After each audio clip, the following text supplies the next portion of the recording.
आपने गाना तो सुना होगा, दोस्त दोस्त न रहा, लेकिन अब ऐसा लगता है कि राजनीति में कहना पड़ेगा कि दुश्मन दुश्मन न रहा। लालू प्रसाद यादव और नीतीश कुमार 20 साल पहले अपने अपने रास्ते चल निकले थे। उसके बाद राजनीतिक विरोध इतना जबरदस्त था कि दोनों ने एक दूसरे के बारे में कुछ भी कहने में कोई गुरेज नहीं किया। चुनाव लड़े, एक दूसरे को नीचा दिखाया, लेकिन अब हाथ मिलाकर एक ही मंच से खड़े हो गए। और ऐसे में लालू प्रसाद यादव जब अपने पर आते हैं तो उनकी बातों को तो कोई रोक नहीं सकता। आइए सबसे पहले आपको दिखाते हैं किस तरीके से लालू प्रसाद यादव हाथ धोकर नरेंद्र मोदी के पीछे पड़ते हुए दिखाई दिए। अपने ही अंदाज में बड़ी बेबाकी से लालू प्रसाद यादव ने कहा कि इस देश के लिए अगर कोई अशुभ है तो वो है नरेंद्र मोदी। देखें, ये दिन वोट हुआ है नरेंद्र मोदी का दिल्ली में, वो टाइम 6:15 बजे कैसा था देश के लिए? गदबेल टाइम था, गदबेल। अब गदबेल टाइम में ही याद करना, पंडित जी आपको बता देंगे अगर ईमानदारी होगा तो। उसी दिन से देश में अशुभ हो रहा है चारों तरफ। प्रकृति से कोई बड़ा नहीं है। उसी दिन गोरख धाम ट्रेन हमारा उलट गया और सैकड़ों हमारे बच्चे और बच्चियां हैदराबाद के उधर उत्तरांचल में दह गए। उनका अभी भी बड्डी भी नहीं मिला। नरेंद्र मोदी हाल ही में गए नेपाल में, वहां भी अशुभ हो गया कि एक साथ चीन वाला संघाई बनाएंगे, संघाई। अरे पूरा भारत सरकार का बजट झोंक दो तो एक भी संघाई नहीं बन सकता। ये सब बात दिखाया जा रहा है। प्रधानमंत्री चुप है। बिल्कुल प्रधानमंत्री को मैं देखता हूं कि बाहर में जो गाली दिया आपने कांग्रेस को कि बनते के साथ महंगाई भाग चलेगा, भ्रष्टाचार चले जाएगा, अमेरिका का उधर। अब लागू करने का समय आया तो एक नीतीश कुमार ने इशारा किया कि दाल में कुछ काला है। चुपे चुपे खड़ा है, जरूर कोई बात है। अंगद जिससे रावण के पहली मुलाकात है, पहली मुलाकात एकदम चुपे चुपे है रे भाई कि क्या किया जाए। बोल तो आए हैं, होना नहीं है। तब जो मैं आपको बोला था कि भारत टूटेगा या भारत रहेगा, 14 के दंगल के बाद भारत टूटेगा या भारत रहेगा, इंतजार करते जाना। बड़ा खतरनाक खेल, बड़ा खतरनाक डिजाइन, ये सब रचा जा रहा है। तो आपने देखा किस तरीके से लालू प्रसाद यादव जहर उगलते हुए दिखाई दे रहे हैं नरेंद्र मोदी को लेकर। आइए जरा चर्चा शुरू करते हैं। आखिरकार बिहार में ये जो एक नई राजनीतिक जमीन तैयार हो रही है, जहां आरजेडी, जेडीयू और कांग्रेस एक साथ आते दिखाई दे रहे हैं भारतीय जनता पार्टी के खिलाफ, आखिरकार इस जमीन पर कौन कहां कैसे खड़ा है, चर्चा करने के लिए जेडीयू से अनिल अनवर साहब हमारे साथ मौजूद हैं, सुशील कुमार सिंह जी भारतीय जनता पार्टी से हमारे साथ हैं और मनोज झा हमारे साथ आरजेडी से हैं। मनोज जी, शुरुआत मैं आपसे करूं। आप लोग नीतीश कुमार जी को हर तरीके से बिहार के लिए ही नहीं बल्कि पूरे देश के लिए बड़ा ही वाहियात नेता मानते थे और ये कहने में जरा भी गुरेज नहीं करते थे। 20 साल बाद वही नेता जो आपको फूटी आंख नहीं सुहाता था, आज इतना अच्छा लगने लगा कि उनके साथ हाथ मिलाकर आप दो हाथ करते हुए बीजेपी से मुकाबला करने के लिए तैयार बैठे हैं। या अवसरवाद नहीं है तो और क्या है?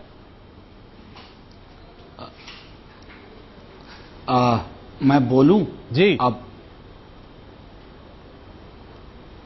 हाँ अजय जी, बिल्कुल आपने जो बातें कही थोड़ी तलखी से कही, लेकिन ठीक है, मैं नहीं, उसका आप ही की भाषा का इस्तेमाल किया। सब तो ये जान लीजिए कि नहीं तलखी ज्यादा थी, इतनी तलखी नहीं होती है हमारी भाषा में।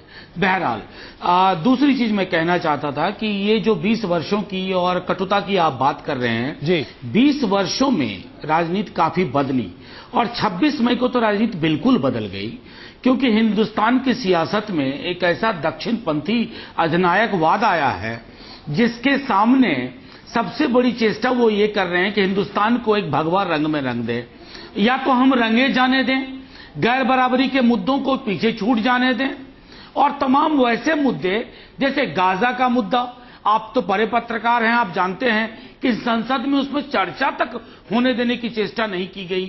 तो ये सारे मुद्दों के बरक्स इनको बैकग्राउंड में रखते हुए क्या हम ये तय करें कि अपने ऐतिहासिक मतभेदों के कैद में रहें या एक नया इतिहास बनाने की चेष्टा करें। हमारे दो नेताओं ने, हमारे दो दल ने ये तय किया है कि आज की जो चुनौतियां हैं वो हमारे लिए एक अवसर है, और वो अवसर है बिहार की जनता को ये संवाद देने का कि वो अपने को ठगा ना महसूस करे, अपने को मनोज जी हाशिए पे ना महसूस करे। मनोज जी, चाहे वो पिछड़े वर्ग के लोग, ये बिहार की किस प्रगतिशील समाज के लोग, देश की किस जनता की बात आप लोग कर रहे हैं, जाहिर सी बात है इस पर हम लोग विस्तृत चर्चा अभी करेंगे ही। अली अनवर जी, यही सवाल जो अभी मनोज जी से मैंने पूछा था आपके सामने रखता हूं।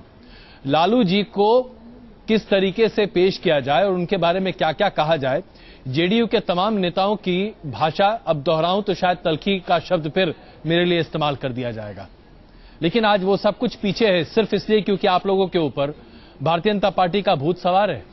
डर लग रहा है क्या आप लोग को भारतीय जनता पार्टी से? देखिए अजय जी, भाई भाई में अगर मनमुटाव पैदा होता है तो कई बार बातचीत, खान पियान बंद होने से लेकर सर फुटअव्वल तक बात चली जाती है, केस मुकदमे भी हो जाते हैं, ये सब होता है। फिर भी खून एक अगर है, दोनों जेपी मूवमेंट के गर्भ से निकले हुए हैं, दोनों जनता पार्टी में एक साथ थे जी, जनता दल में एक साथ थे, तो अब समझ लीजिए कि जब बाहर का कोई आक्रमण हो जाता है, जब समाज में कोई जहर फैलाने की कोशिश कर रहा है, समाज को तोड़ने और बांटने की कोशिश कर रहा है, देश को तोड़ने की कोशिश कर रहा है, जो अपने देश में जमहूरियत है, सेकुलरिज्म है, अली अनवर जी, उस ताने बाने को तहस नहस करने पर अली तुला अनवर जी, हुआ मैं है। आपसे और मनोज जी से, मैं सुशील जी के पास आता हूं, लेकिन उससे पहले आपसे और मनोज जी से बहुत विनम्रता से विनती करूंगा कि अगर छोटे छोटे जवाब दें तो बड़ा अच्छा होगा, ताकि हम चर्चा को आगे बेहतर बढ़ा सकें। लेकिन इस सवाल का क्या आप दोनों जवाब दे सकते हैं? पिछले 20 साल में जब आप अलग अलग रहे तो ये भारतीय जनता पार्टी भी वहीं मौजूद थी, कहीं गई नहीं थी, लेकिन हां, बिहार में इसका अस्तित्व बहुत ज्यादा नहीं था। आज आप दोनों पर हावी होती दिख रही है, इसलिए आप दोनों ने हाथ मिला लिया। तो जरा मैं आप सबों से, दोनों से यह पूछना चाहूंगा, राजनीतिक अवसरवाद की परिभाषा क्या है, और अगर वो नहीं जो आप कर रहे हैं तो फिर और क्या है? सबसे पहले अली अनवर जी। राजनीति समाज के लिए है, राजनीति देश के लिए है जी। छोटे मोटे मतभेदों को, जब देश के अस्तित्व पर खतरा हो जी, एकता अखंडता पर खतरा हो, समाज में जहर घोला जा रहा हो, तो छोटे मोटे मतभेदों को भुलाना पड़ता है। चलिए, ये वक्त की मांग होती है। चलिए, आपने बहुत अच्छी और तरीके से यही इस बात हुआ को कहा। है। मनोज जी, तो आप लोग वो जो छोटे मोटे मतभेद 20 साल से थे, जहां कोई भी रास्ता आप लोग एक दूसरे के लिए छोड़ने को तैयार नहीं थे, कोई भी शब्द ऐसा नहीं होता था जो इस्तेमाल करने को तैयार नहीं थे, उसे आज आप सब भूल चुके हैं। अजय जी, एक पॉलिटिकल पार्टी को तो गतिशील होना चाहिए ना, जैसे इतिहास गतिशील है, वर्तमान गतिशील है, तो हम गतिशील विचारधारा है। अब मोहन भागवत जी आज कह रहे हैं कि हिंदुस्तान में रहने वाला हर व्यक्ति हिंदू है, क्या मैं स्वीकार कर लूं? अगर मैं इस बात को स्वीकार कर रहा हूं तो मैं अपने पूरे देश के मानस को छत विच्छत कर रहा हूं, या तो मैं इस बात को मान लूं और कहूं कि लालू जी और नीतीश जी लड़ते रहें और मोहन भागवत और भाजपा ये कुप्रचार करती रहे। हम एक बृहत्तर उद्देश्य के लिए हमने अपने जो छोटे छोटे मतभेद हैं उसको किनारा किया है। मनोज जी, ये वोट बैंक पॉलिटिक्स नहीं है ना, हमको रिडिक्यूल। मनोज जी, मैं बहुत सीधा सवाल पूछ रहा हूं आपसे। बिल्कुल नहीं, वोट बैंक पॉलिटिक्स बिल्कुल नहीं। एकदम फौरी तौर पर, याद रखिएगा। चलिए Sushil ji, vote bank politics तो जो कर रहे हैं ना जी, वो आपको भी पता, हमें भी पता है। सुशील जी, आप लोगों ने इन दोनों को इतना डरा दिया कि आज साथ आते दिखाई दे रहे हैं, और उसके बाद यह भी कहा जा रहा है कि आप देश को तोड़ भी रहे हैं। भाई क्या क्या तोड़ दिया आपने? देखिए, हम लोगों ने इन लोगों को नहीं डराया है जी। देश की जनता ने जो जनादेश दिया, जो निर्णय सुनाया, उससे ये लोग डर गए हैं। अब ये लोग इतने डर गए हैं कि इनको क्या कहूं, ये अपना संतुलन खो बैठे हैं। और अब इनको हर बात में, जैसे किसी डरे हुए आदमी को दीवार से भी डर लगता है कि यहां भी हमें खतरा है, तो उसी तरह से इनकी स्थिति हो गई है। अब इनको देश भी खतरे में नजर आ रहा है, अब देश के अंदर लोकतंत्र भी खतरे में आ रहा है। ये इनको गद्दी पर बिठा दे देश की जनता, बिहार की जनता इनको फिर से महिमा मंडित कर दे, तब तो देश में बड़ा आराम होगा, बड़ा सब कुछ ठीक ठाक होगा। जिस देश में खतरे की बात ये लोग कर रहे हैं। अच्छा सुशील जी, जिसके साथ ये बताइए कि लालू जी ने कहा कि मोदी जी बड़े ही अपशगुन वक्त पर देश की कमान उन्होंने संभाली, तो भाई आप लोग कितना अपशगुन करना चाहते हैं देश का?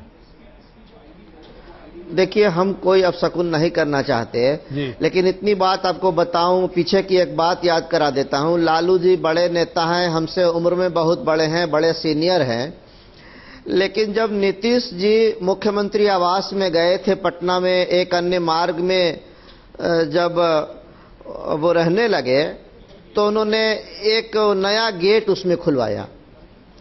तो लालू जी ने उस समय अपनी टिप्पणी दी थी कि नीतीश जी ने दक्षिण की दिशा में मुख्यमंत्री आवास का गेट खुलवा लिया, अब नीतीश कुमार का नाश हो जाएगा। इस तरह से कई टिप्पणियां करते रहते हैं लालू जी। जैसे कहा कि नरेंद्र मोदी कभी देश के प्रधानमंत्री बन ही नहीं सकते, वो अपना ज्योतिषवाच करते रहते हैं इस तरह से। तो उसी तरह से अभी उन्होंने कहा कि गधबेर में शपथ लिया है, गधबेर में शपथ लिया है कि सूर्योदय के समय लिया है। लेकिन देखने की बात यह है कि जिस कांग्रेस पार्टी की सरपरस्ती में ये दोनों लोग आज नतमस्तक होकर समझौता कर रहे हैं, या किया है इन लोगों ने, जिसने 10 साल के अपने शासन में हिंदुस्तान के इर्द गिर्द चारों तरफ जो भी देश है हमारे पड़ोसी, सबसे इन लोगों ने संबंध खराब कर लिया था। आज मोदी जी बारी बारी से सबसे संबंध को रिवाइव कर रहे हैं, सबसे संबंध अच्छा हो रहा है। मनोज जी, तब इनको कौन सा खतरा नजर आ रहा है? मनोज जी, आपकी प्रतिक्रिया इस पर छोटी सी। मनोज जी। जी हाँ, मैं एक छोटी सी बात कह रहा हूं। देश के चारों तरफ तमाम, सुशील जी शायद लगता है कि अखबार नहीं पढ़ते हैं। सीज फायर का उल्लंघन कल शाम से चौथी बार आज शाम तक हुआ है, और चाइना की पोस्टरिंग हम आप सब जानते हैं, आपके चैनल ने कई खबरें दिखाई हैं। मैं समझता हूं कि भाजपा को ये वॉर रेटोरिक से निकल करके मौलिक चीजों पर, आपने लालू जी के बारे में वो बयान दिया कि उन्होंने ऐसा कहा, हमें दो डिस्टिंक्शन करना चाहिए। लाइटर वेन में कोई चीज कही जाए और जो गंभीरता से कही जाए। गंभीरता से उन्होंने ये बात कही कि इन्होंने ठगा है, और ये अभी भी ठगने की कोशिश कर रहे हैं भाजपा के लोग प्रोपेगेंडा के माध्यम से। और गधा वेल वाली बात, एक वो अलग तरह के कम्युनिकेटर हैं जिन्होंने आम आवाम से बहुत ही लाइटर वेन में वो बात की। अगर उसको हम मुख्य मुद्दा बना दें और उसको किनारे रख दें पिछली बात को, तो ये उचित नहीं है। चलिए आइए इसके साथ साथ एक और आपको दिखाते हैं टिप्पणी जो लालू जी ने अपने इस भाषण के दौरान कही। उसके बाद चर्चा थोड़ी और रोचक हो सकती है। आइए आपको दिखाते हैं। प्रतिदिन बढ़ते जा फेसबुक, मोबाइल, सोशल मीडिया, इन लालू यादव के बाप दादों के दर्द को नहीं समझा, और सोशल मीडिया में के चक्कर में पूरे गांव में कहा कि मम्मी, पापा, अब हमको नौकरी मिल जाएगा, नमो आ गए, नमो आ गए, नमो नमो, दही चूरा राज किया, भोटा वसु राज किया।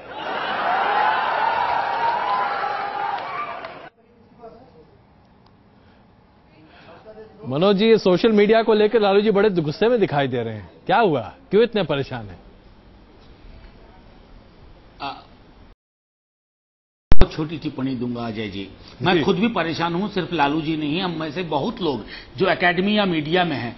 आप आज एक टिप्पणी कीजिए, छोड़िए मोदी जी पे मत कीजिए, गाजा पे प्रो पैलेस्टाइन एक टिप्पणी कीजिए अजय जी। मैं आपको अभी चैलेंज करता हूं, कल सुबह तक आपको 500 अनशंट आपके बारे में कमेंट्स होंगे।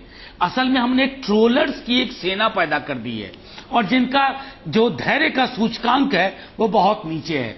मैं समझता हूं कि ये आग से खेला जा रहा है और सोशल मीडिया में जब कमेंट्स होते हैं ना, तो बिना विश्लेषण के एक धुर दक्षिणपंथी रुझान के कमेंट्स आने शुरू हुए हैं। उसमें मशीन कितना है, ह्यूमन बीइंग कितना है, ये हम सब जानने की कोशिश कर रहे हैं। सुशील जी, तो ये देखिए, सोशल मीडिया को लेकर जिस तरीके से नरेंद्र मोदी जी सजग रहे हैं, उसे लेकर भी टिप्पणियां हैं जी। आप लोग यहां भी बहुत धमाल मचा रहे हैं। मैंने पहले ही कह दिया ना, ये हताश लोग हैं। अब इनको अपनी छाया से भी डर लगने लगा है। अब पहले जैसे लालू जी ने कहा था कि ये आईटी फाइटी क्या होता है, उसी तरह से आज इनको सोशल मीडिया भी बुरा लग रहा है।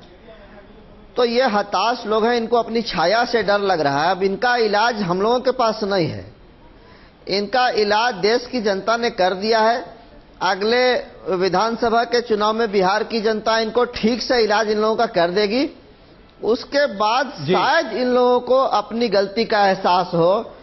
लेकिन अभी जो कह रहे थे मनोज जी, बड़े वाकपटु हैं जी और अपनी दक्षता के आधार पर कुछ सिद्ध करना चाहते हैं। लेकिन मैं उनसे एक अर्ज करूंगा आपके माध्यम से जी कि कल से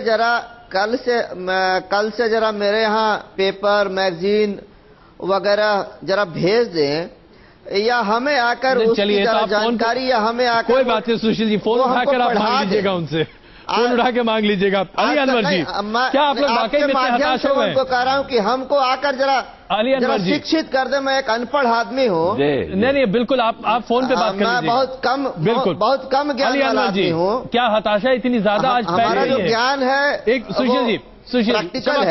सुशील जी एक सेकंड प्लीज।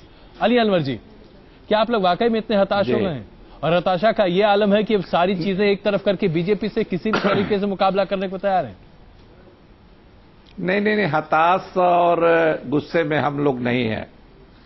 गुस्से में तो अमित शाह जी हैं, कल अपने नेशनल काउंसिल में बोल रहे थे जी।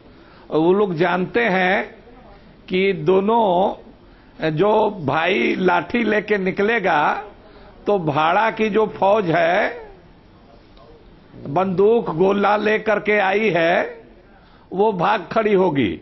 इसीलिए ये लोग डरे हुए तो ये लोग हैं, घबराए हुए तो ये लोग हैं। जनता इनके साथ है तो अपना लड़े इत्मीनान से। तो देखिए इनके रिएक्शन से हमको पता चलता है कि हम लोगों का जो तीर है वो निशाने पर लगा है। इनकी बेचैनी बताती है चलिए कि हम लोगों ने जो कदम उठाया है जी वो सही उठाया है। एक छोटा सा जवाब सुशील जी, क्योंकि वक्त हमारे पास बहुत कम है। सुशील जी जी बताइए। सवाल सीधा सा ये है, अली अनवर जी ने तो आपके ऊपर ही कमान तान दिया है। वो कह रहे हैं भाई निशाने पर आप हैं, आप उनको हताश कहते हैं, वो आपको निशाने पर कहते हैं। आखिरकार है क्या भाई, कौन किसके निशाने पर है? पहले तो इनका तीर चलता था, लालटेन का शीशा फोड़ता था। अब ये लोग तीर को फूल की तरफ घुमा दिए हैं, लालटेन की रोशनी में उसको चलाना चाहते हैं। और दोनों कटे हुए हाथ से उस तीर को चलाना चाहते हैं लालटेन की रोशनी में। पता नहीं ये कैसा कॉम्बिनेशन है जी, और कैसे ये सामंजस्य बैठेगा।